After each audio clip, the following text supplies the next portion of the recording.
Hello guys! Hello Gemini! Welcome dito sa aking channel, Palarin 888 Gemini. Alamin natin kung anong messages, vibration, gabay energy para sa lahat. Para sa lahat ng Gemini. I hope na makuha mo yung energy dito, Gemini. Okay? Gemini, tingnan natin kung anong messages, information, guidance na posibleng para sa'yo. This is for the first week of January 2025. First week din to ng 2025, syempre. Okay. Okay, Gemini. Soulmate and self-worth. Wow. Okay. In terms of relationship, nakikita natin dito na siguro this year, especially first 2 weeks of January, siguro ngayon mo marirealize na kung sino man ang kasama mo sa buhay sa ngayon, siguro siya yung twin flame mo, yung soulmate nyo. Parang gano'n. Yung parang marirealize mo, it's self-realization kasi to. Marirealize mo na kung sino man ito na hinihintay mo ay hindi pala yan yung para sa'yo. Ito palang taong ito na nasa tabi mo lang ay siyang para sa'yo. Parang gano'n. So kung sino man ito na nasa tabi nyo sa ngayon, ay siya talaga yung soulmate mo. Kung sino man itong karelasyon mo sa ngayon, siya talaga yung tinadhana sa'yo. Parang ganon ang sinasabi nito. Self-worth naman, dito sinasabi na if ever na marami kang mga parang feeling ng insecurity sa katawan mo na matalino ka, magaling ka, pero feeling mo kulang, 'di ba? Yung talino mo hindi mo na-appreciate. Yung galing mo sa trabaho, hindi mo na-appreciate kasi nakatingin ka doon sa katrabaho mo na palaging pinupuri ng iyong mga employer o ng iyong boss. Akala mo siya yung magaling kaysa sa'yo. Dito sinasabi na meron dito sa inyong Gemini na medyo meron silang konting insecurity sa sarili nila. And nakikita ko siya dito na this January, marirealize mo na tama na pala yung pag-hide. Kasi hina-hide mo itinatago mo kung ano yung galing mo. Parang sinasabi mo sa sarili mo na hindi pala tama na itago yung mga talento natin. Kasi merong ganun Sa sobrang talino niya, hindi niya na alam na matalino siya. Sa sobrang galing niya, na-overpower siya ng hindi magagaling. Mayroon ganun diba? Matalino ka, magaling ka, pero hindi ka masyadong masalita. Hindi ka masyadong sip-sip sa trabaho. So, parang na-overpower ka ng hindi naman magaling, pero close sila sa boss. So, parang ganun. So, nakikita ko sir dito, kailangan mong ma-realize yan sa first 2 weeks of January na worthy ka sa kung ano man na blessings na darating sa'yo or meron ka. Okay, Justice card is 8. Wow! So, it's good karma. So, makakatanggap ka ng isang karmic justice, karmic blessings, pagsimula pa lang, pagpasok pa lang ng January. If may pinaglalaban kang hustisya, mananalo ka dito. And if ever man,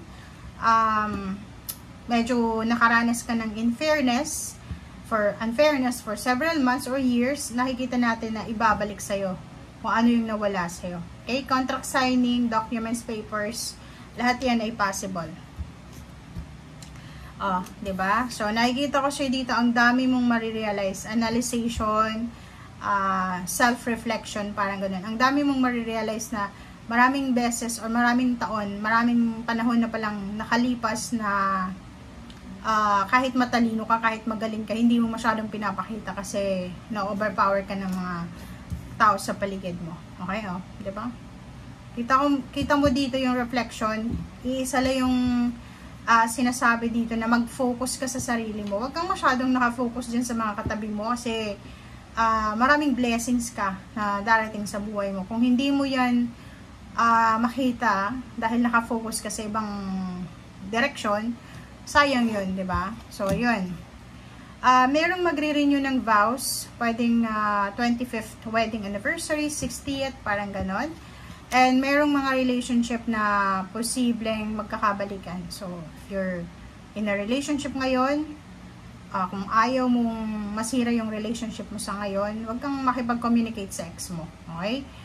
So, yung iba naman sa inyo dito, pwedeng may magta-travel abroad, or pwedeng mag-a-apply sila ng career or job sa isang bansa na gusto nilang makuha yung empowerment and fulfillment accomplishment dun sa bansang ito. So, nakikita ko yung isang taong ito, pwedeng Gemini siya na teacher, engineer, or kung ano man ang profession niya, gusto yung i-try yung ibang profession. Parang ganun. Yung trabaho mo is teacher, gusto mo maging engineer, parang ganun. So, comment down below if you resonated. Travel. Nakikita ko yung travel din dito. Okay? Realization, realization, realization. So, nakikita natin dito, ang dami-daming mangyayari sa buhay mo this year of 2025 na magbibigay sa'yo ng change, transformation, na marirealize mo na deserve mo din pala to. Kasi parang hindi nakatutok sa yung spotlight eh, 'di ba? Hindi sa'yo naka-focus yung attention ng mga tao kasi merong naka-focus na isang tao parang ganun sa loob ng trabaho. But this year, nakikita ko siya dito na you will be appreciated. Lahat ng trabaho, pagtatyaga, pagsisipag mo ay posibleng ma-appreciate yan. So if ever din na tinatamad ka, pagpasok pa lang ng taon, tinatamad ka na Gemini na parang ayoko ng ganyan, ganito, parang ganun. So dito sinasabi na be courageous, okay? Trabahuin natin, ayusin natin, okay? Opportunity, creativity, action. Yun, kailangan mong simulan yung taong ito ng positive. Kailangan mong maging action-oriented. Kailangan mong gawin lahat, okay? Kasi maraming opportunities, new opportunities na posibleng darating sa'yo na pwedeng pagkapirahan, okay? Pwedeng magkaroon ka ng isang tao na kakilala or isang ideas na pwedeng magdadala sa'yo ng pera. Kita mo to? Be excited.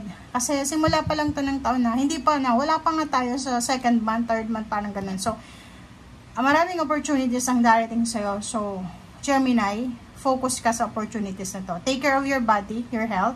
Kasi yun yung puhunan mo yung health mo, stomach. Kasi normally yun yung problem mo, yung stomach mo. Kailangan mong i-focus yung health mo. Kasi magiging super busy ka for the next few months. And yung mga financial problems, lack, worries na yan, ay sustain mo yan, mariresolve mo yan. The whole year of 2025, magiging super positive yung pasok ng pera sa'yo. Kasi, yun na nga, it's a good karmic year ito para sa'yo. Okay? So, thank you guys for watching. Bye!